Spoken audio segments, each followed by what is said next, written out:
ئەمە ئاگامان لێیە ئەمریکیەکان بە دووسێ وەفد هاتوونەتە هەرێمی کوردستان لەگەڵ بەرپرسان و دەسەڵاتدارانی هەرێمی کوردستان گفتوگۆیان کردووە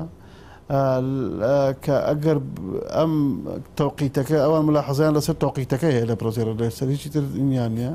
ئەمە دوا بخرێ هەرێمی کوردستانش داوایان لە وەفدەکانی ئەمریکا کردووە ئێوە بە شێوەیەکی فەرمی لە وەزارەتی خارجی ئەمریکیەوە بە نووسراو داوا بکەن لە هەرێمی کوردستان ئەم پرۆسی ڕیفراندۆمە لە 25 نوێ قەرارە بکرێت دوای خەن بۆ کەی ئێوە موعیدەکە دیاریکەن ئەگەر هەگینانمێ نایسپێرین بە مەجوولی سەگەرەکەمان بڕیاری داوە لایەنە سیاسیەکان دەسەڵاتداران بڕیاریان داوە ئێمە نایسپێرین بە مەجوولێک ئێوە بە پێشەوەیەکی فەرمی کەتبی لە وەزارەتی خارجیەوە کە جێهەی معنیە لە مۆزوعە بڵێن مەسەڵەن بڵێن 1 نۆی 2010 ئێمە ئامادەین بۆ ئەوە ئەمە تەفاهمیەکەین و دراسەیشی ئەکەین مۆزوعەکە ئەمما هەروە بە شەفەویات و بگذرێ پەیمانی هەرێمی کوردستان بچێتە ژێرباری ئەو شتە شەفەویانە و زارەکیانەوە